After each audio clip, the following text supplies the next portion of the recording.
केंद्रीय गृह एवं सहकारिता मंत्री महोदय।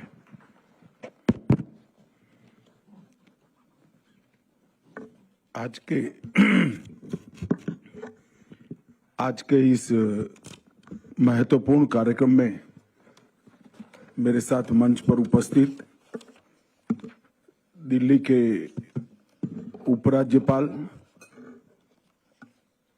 श्रीमान सक्सेना जी,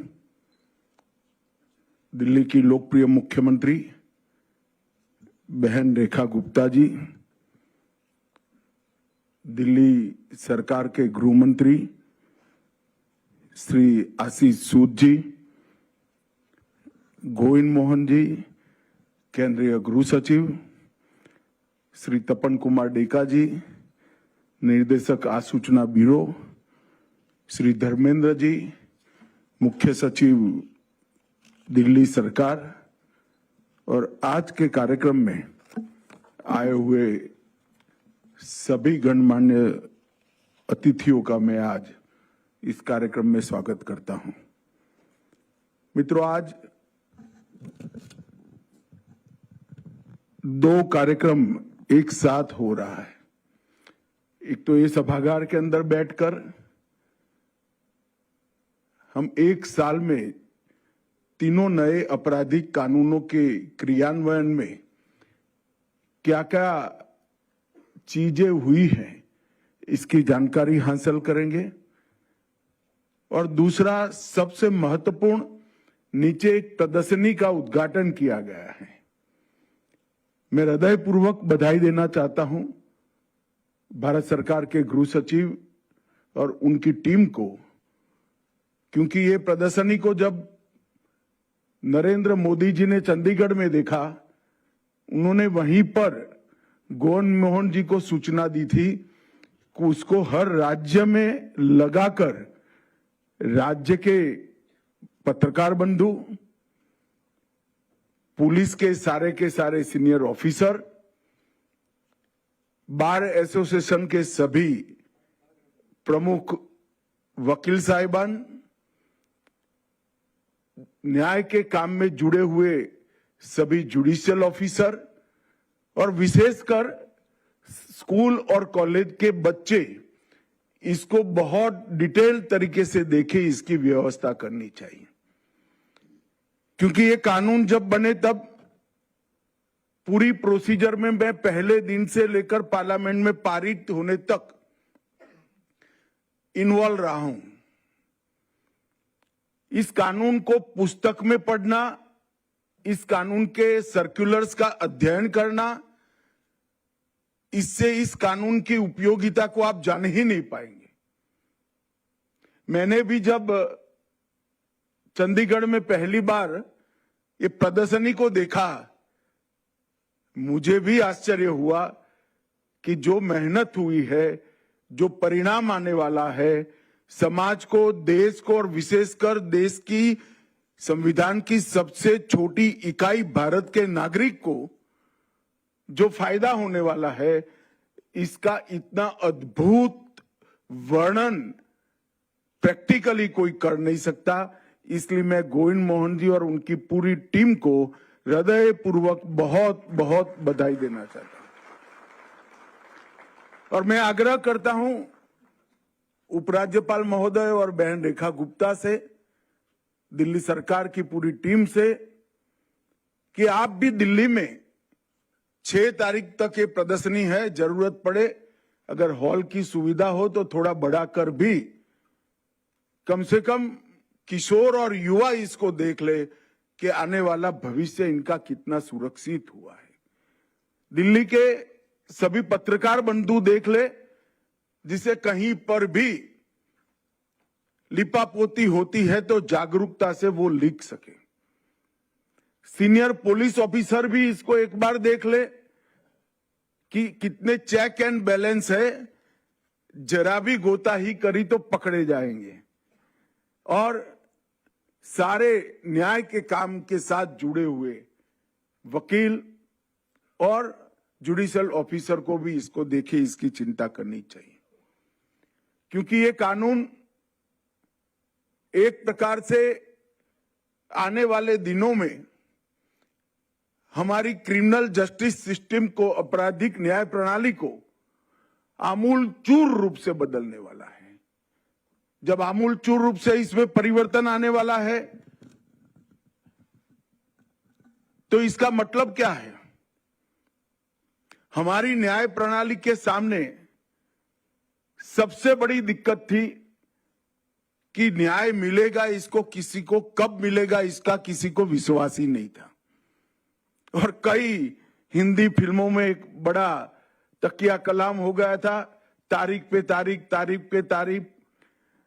मैं भारत के सभी नागरिकों को आज के कार्यक्रम के माध्यम से आश्वस्त करना चाहता हूं कि लगभग 3 साल लगेंगे पूर्ण इसका क्रियान्वयन होने में। Judiciary, jail, FSL, police, director prosecution और प्रोसिक्यूशन, ये पूरी प्रणाली को पूर्ण रूप से क्रियान्वय करने में ज्यादा से ज्यादा 3 साल लगेंगे। मगर इसके बाद में मैं विश्वास से कहता हूं कि किसी भी एफआईआर देश के किसी भी कोने में कर लीजिए, 3 साल में सुप्रीम कोर्ट तक आपको न्याय मिल जाएगा, ये सुनिश्चित कर लिया। अब कोई जादू की छड़ी तो है नहीं, ऐसा कैसे होगा? ऐसा इसलिए होगा कि इसमें पुलिस, प्रोसिक्यूशन और जुडिशरी, जो 3 महत्वपूर्ण अंग है नागरिक को न्याय दिलाने के, वो तीनों अंगों में कई जगह पे समय मर्यादा से उनको बांध लिया गया है। 90 दिन में जांच पूरी ही करना है, फिर चार्जशीट करने का समय तय है, फिर चार्ज फ्रेम करने का समय तय है, जजमेंट देने का भी समय तय है। और सारी चीजें ऑनलाइन होने के कारण एफएसएल का बिल नहीं चुकता किया है, रिपोर्ट आएगी या नहीं आएगी, जज साहब का, वकील साहब का ओपिनियन ने, कोई चीज कहीं पर छूट न जाए इसकी चिंता करी है। तो न्याय समय पर मिलना ही मिलना है। इसके साथ साथ जो गलत प्रकार की शंकाओं के आधार पर गुनाह कर बचकर निकल जाते थे, इसके लिए टेक्नोलॉजी का इतना उपयोग किया है कि कहीं पर भी किसी को बचकर निकलने की संभावना नहीं है। मैं आपको विश्वास दिलाता हूं कि नई आपराधिक न्याय प्रणाली लागू होने के बाद सजा कराने का दर हमारे देश का बहुत नीचे है। अभी विश्व के कुछ देशों के कंपैरिजन में, तुलना में, वो उनसे भी आगे पहुंचाया जाएगा। और जो गुनाह करता है उसको निश्चित रूप से सजा मिले, इसका इसके अंदर कठोरता के साथ प्रावधान किया है। मैं ये भी कहना चाहता हूं कि तीनों कानून के कंप्लीट इंप्लीमेंटेशन के बाद हमारी न्याय प्रणाली विश्व की सबसे आधुनिक न्याय प्रणाली होगी, टेक्नोलॉजी का सबसे ज्यादा उपयोग होगा। लगभग 89 देशों की न्याय प्रणाली का एक विद्यार्थियों के रिसर्च ग्रुप ने अभ्यास कर वो सब में टेक्निक का जहां जहां उपयोग किया है उसको कानूनी आधार देकर इस कानूनों के अंदर हमने समावेश किया है। और सबसे बड़ी बात है, इस कानून को हमने भारतीय दृष्टिकोण से बनाया है। पहले जो कानून थे आईपीसी, सीआरपीसी और एविडेंस एक्ट, उसको अंग्रेजों ने अपने शासन को लंबा चलने के लिए इंग्लैंड की पार्लियामेंट में बनाया है। ये कानून नरेंद्र मोदी के नेतृत्व में आपकी चुनी हुई सरकार ने आपके लिए बनाए हैं। ये कानून बनाने का मकसद भारत के नागरिक का शरीर, संपत्ति और संविधान दत्त जितने भी अधिकार है, जो उसका सम्मान है, इसकी सुरक्षा करना है। पुराने जो कानून थे, इसका मकसद अंग्रेज सरकार को लंबा शासन कराना और उनकी संपत्ति की रक्षा करना था। अब आईपीसी की जगह भारतीय न्याय संहिता, सीआरपीसी की जगह भारतीय नागरिक सुरक्षा संहिता और इंडियन एविडेंस एक्ट की जगह भारतीय साक्ष्य अधिनियम नाम पर से ही आपको मालूम पड़ता है कि दंड नहीं, पिनल नहीं, न्याय देना है। सीआरपीसी सिर्फ प्रोसीजर नहीं है, अब नागरिक की सुरक्षा के लिए भारतीय नागरिक सुरक्षा संहिता है और भारतीय साक्ष्य अधिनियम भी बना है। और मैं मानता हूं कि हमारी न्याय यात्रा का ये एक प्रकार से स्वर्णिम अवसर बनने वाला है। ये बदलाव अब कागजी नहीं रहा है। एक साल के अंदर कई सारे फॉलो अप के काम कर मैं आगे बताऊंगा, लाखों लोगों का ट्रेनिंग हुआ है। टेक्नोलॉजी पर भारत सरकार ने और राज्य सरकारों ने हजारों करोड़ रुपया खर्च करा है और अब इसके इम्प्लीमेंटेशन के एक स्टेज पर हम पहुंच चुके हैं जहां सफलता बहुत नजदीक है। आज यहां पर बीएनएस, बीएनएसएस और बीएसए के अधिनियमों पर एक हैंडबुक उसको लोकार्पण किया गया। मेरा आग्रह है बीपीआरएनडी से कि इसको हिंदी बहुत जल्दी से कर लिया जाए, देरी नहीं लगानी चाहिए और फिर भारत की सारी भाषाओं में भी इसका अनुवाद करा लेना चाहिए। ट्रेनिंग डायरेक्टरी और 50 सक्सेस स्टोरी को यहाँ पर एक पुस्तक में संकलित कर लिखा गया है। मित्रों, मैं तो नियमित रूप से चुने हुए गृह मंत्रियों से बात करता हूं। सक्सेस स्टोरियां अनेक हैं और छोटे छोटे केस से लेकर डबल मर्डर तक के केस के अंदर 3 माह के अंदर सजा देने का काम ये नए आपराधिक कानून और टेक्नोलॉजी के उपयोग से हो गया है, क्योंकि हमने 7 साल और इससे ज्यादा सजा वाले हर केस के अंदर एफएसएल को कंपलसरी कर दिया है। नफीस का उपयोग भी अब बहुत अच्छे तरीके से होने लगा है। पॉस्को के केस में डीएनए का मिलान गुनाह करने वाले को किसी भी तरह से छूटने की रजा नहीं देता है और डिजिटल जब्ती के लिए भी और डिजिटल आरोप मतलब गुनाहों के लिए भी कई सारी टेक्नोलॉजी का उपयोग हमने किया है। सामाजिक, आर्थिक और राजनीतिक न्याय से युक्त न्याय संगत शासन का एक स्वर्णिम कालखंड अब आने वाले दिनों में मोदी जी के नेतृत्व में शुरू होने वाला है और हम सब के लिए ये बहुत सौभाग्य का विषय है। जैसा मैंने कहा, एक साल के अंदर एक प्रकार से 14,80,000 पुलिस कर्मियों की ट्रेनिंग हुई, 42,000 जेल के कर्मचारियों की ट्रेनिंग हुई है, 19,000 से ज्यादा न्यायिक अधिकारियों की ट्रेनिंग हुई है और 11,000 से ज्यादा पब्लिक प्रोसिक्यूटर्स की ट्रेनिंग हुई है। लगातार रिव्यू बैठकें हमने एक साल में की है। 100% 23 राज्य और केंद्र शासित प्रदेशों ने क्षमता निर्माण का काम 100% पूरा किया है और बाकी सारे राज्यों में 80% तक हुआ था। जब मैंने रिव्यू करा, शायद आज हो गया होगा। इसमें कई सारी अधिसूचनाएं न्यायालयों पर भी लंबित रहती है, फिर भी 11 राज्य और यूटी में ई साक्ष्य इसकी अधिसूचना पारित कर दी गई है। 11 राज्य और यूटी में ई समन इसकी भी अधिसूचना पारित की गई है।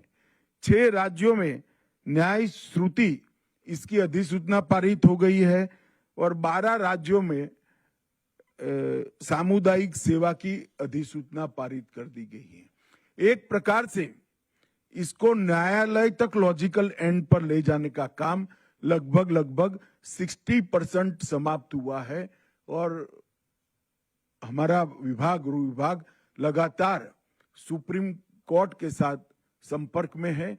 इसका फॉलोअप डे टू डे चालू है। मुझे विश्वास है कुछ ही महीनों में हम इसमें 100% सिद्धि हासिल कर लेंगे। मित्रों, जब कानून का इम्प्लीमेंटेशन में सबसे महत्वपूर्ण चीज है कि तीनों कानून में बहुत परामर्श कर छोटे छोटे छिद्रों को भरने का काम किया है।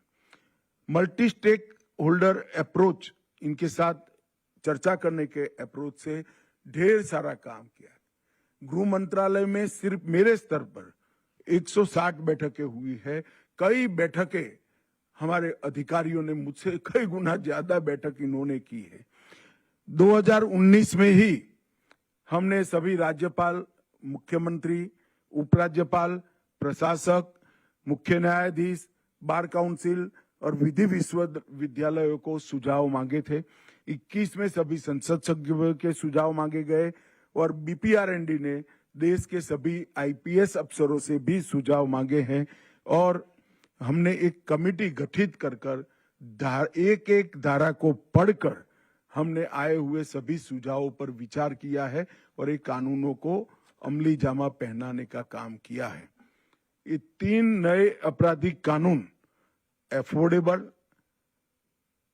एक्सेसिबल और अप्रोचेबल तो होंगे ही, इसके साथ प्रक्रियाओं को सरल, सुसंगत और पारदर्शी भी बनाएंगे। अब कोई ऐसा नहीं कह पाएगा थाने पर कि किसी का परिजन अगर थाने में है तो जाओ भाई परसों जांच करना, दिनों तक उसको पुलिस पकड़कर नहीं रख सकती। वहां पर एक ई रजिस्टर लगाना पड़ेगा जिस पर जितने लोग हिरासत में है उसकी लिस्ट होगी और 24 घंटे में उनको न्यायालय के सामने उपस्थित कर देना पड़ेगा। इसके अलावे नागरिक जो फरियाद करेगा उसको उसकी रिसीट भी मिल जाएगी। ई एफआईआर का भी प्रावधान किया है, 0 एफआईआर का भी प्रावधान किया है और 90 दिन में आपकी कंप्लेन का क्या हुआ इसका रिपोर्ट आपको व्हाट्सएप पर मिल जाए, इस प्रकार के हमने इसके अंदर प्रावधान किए हैं। मित्रों, इनके अंदर बच्चों और महिलाओं के अपराधों पर एक अलग अध्याय जोड़ा गया है। आतंकवाद की इतने वर्षों के बाद पहली बार व्याख्या की गई है। संगठित अपराध को भी व्याख्यायित कर कठोर दंड का प्रावधान किया है।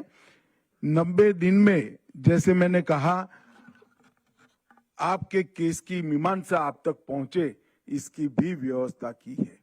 ई साक्ष्य पोर्टल और वीडियो कॉन्फ्रेंस, तलाशी और जब्ती की वीडियोग्राफी और पोस्टमार्टम रिपोर्ट से लेकर एफएसएल का रिपोर्ट ऑनलाइन, पुलिस, प्रोसिक्यूशन और न्यायालय ऑनलाइन एक ही समय पर मिल जाएगा। इससे बहुत अच्छी सरलता होगी। डायरेक्टर ऑफ प्रोसिक्यूशन का भी हमने नया प्रावधान किया है जिससे सजा कराने के दर में बड़ी वृद्धि हो पाए। मित्रों, मेरा आप इस सभागार में जितने भी लोग उपस्थित हैं सबसे आग्रह है कि इस प्रदर्शनी को न्याय के साथ जुड़े हुए सभी लोग देखें, इसकी चिंता करना चाहिए। और नरेंद्र भाई के नेतृत्व में हमारे प्रधानमंत्री जी के विजन और उनका फॉलोअप करने की नीचे तक जुड़े हुए 24,000 आतंकवादी घटनाओं के 13,000 आतंकवादी घटनाओं का डेटा ऑनलाइन उपलब्ध है। निदान पोर्टल पर 8 लाख नार्कोटिक्स के केस का डेटा उपलब्ध है। क्राइम मैक में लगभग अब तक 21 लाख अलर्ट जनरेट हो चुके हैं और 41 लाख फॉरेंसिक्स नमूनों की जांच का डेटा भी अब ऑनलाइन उपलब्ध है। और ह्यूमन ट्रैफिकर कर एक ऐसा सॉफ्टवेयर बनाया जाए जो ये सारी चीजों को एक डेटा दूसरे डेटा से बात करता हो और ये पुलिस थाने तक इसके विश्लेषण, इन्वेस्टिगेशन के लिए उपलब्ध हो। मित्रों, आने वाले दिनों में हमारी क्रिमिनल जस्टिस सिस्टम एक अलग एरा में पहुंचेगी और इससे निश्चित रूप से एफआईआर कर क्या फायदा, ये जो भाव खड़ा हुआ है, इसकी जगह एफआईआर करेंगे तो तुरंत न्याय मिलेगा, ऐसा विश्वास बनाने में हमें निश्चित रूप से सफलता मिलने वाली है। और ये पूरी प्रक्रिया अकेले पुलिस, देश भर की राज्यों की पुलिस और भारत सरकार का गृह मंत्रालय नहीं कर सकता। इसमें जब तक जनता को अपने अधिकारों की जानकारी नहीं मिलती है, जागरूकता नहीं आती है, तब तक तंत्र पर दबाव खड़ा नहीं हो। और मेरा आप सबसे अनुरोध है कि हमने तय किया है कि ऐसी हर राज्य में एक प्रदर्शनी लगाई जाएगी और फिर राज्य भी इसको नीचे तक अपनी अपनी भाषाओं में कैरी करेंगे। इससे एक इस प्रकार की जागृति लाए जिससे इसके इम्प्लीमेंटेशन में बड़ी सरलता हो जाए। आने वाले दिनों में जब भी इसका कोई विश्लेषण रिसर्च करने वाली टीम करेगी, तब मैं मानता हूं कि ये आजादी के बाद का सबसे बड़ा रिफॉर्म माना जाएगा। इसमें मेरे मन में कोई संशय नहीं है, क्योंकि हर व्यक्ति के अधिकार को जुड़ने वाली चीज, हर व्यक्ति को अपने अधिकार की रक्षा करने का जो इंस्ट्रूमेंट है, साधन है, वो क्रिमिनल जस्टिस सिस्टम है। और उसको पारदर्शी बनाना, इसको लोक उपयोगी बनाना और समयबद्ध तरीके से न्याय देना, इससे बड़ा कोई रिफॉर्म हो नहीं सकता। और टेक्नोलॉजी के उपयोग की भी मैं निश्चित रूप से बात कर सकता हूं। किसी भी प्रकार के कानून में जितना टेक्नोलॉजी का उपयोग कानूनी तरीके से शामिल किया गया है, इससे हमारी ये तीनों संहिता में सबसे ज्यादा है, इसका मुझे विश्वास है। आज मैं दिल्ली सरकार को हृदय से बधाई देना चाहता हूं, क्योंकि दिल्ली का एक प्रॉब्लम भी है। वैसे तो गृह मंत्रालय भी यहाँ है, दिल्ली सरकार भी यहाँ है, तो गृह मंत्रालय की सबसे ज्यादा कठोरता दिल्ली प्रशासन के साथ ही होती है और एक प्रकार से गृह मंत्रालय के अंडर भी आते हैं। मगर मुझे कहने में कोई झिझक नहीं है, सभी राज्यों में सबसे अच्छा इम्प्लीमेंटेशन और सबसे जल्दी इम्प्लीमेंटेशन हमारी दिल्ली सरकार ने किया है। उपराज्यपाल महोदय और मुख्यमंत्री और गृह मंत्री के लिए जोर से ताली बजाकर इन तीनों का हम सब समर्थन करें। और फिर से एक बार मैं आग्रह करता हूं, नीचे प्रदर्शनी में एक एक सेल्फी लेकर इसको सोशल मीडिया के अंदर वायरल करिए। जरूरत पड़ेगी, संख्या बढ़ेगी तो 6 तारीख से भी ज्यादा लंबा कर लोगों को दिखाएंगे, परंतु जागरूकता बहुत जरूरी है। आप सभी का हृदय से बहुत बहुत धन्यवाद। वंदे मातरम। बहुत बहुत आभार माननीय केंद्रीय गृह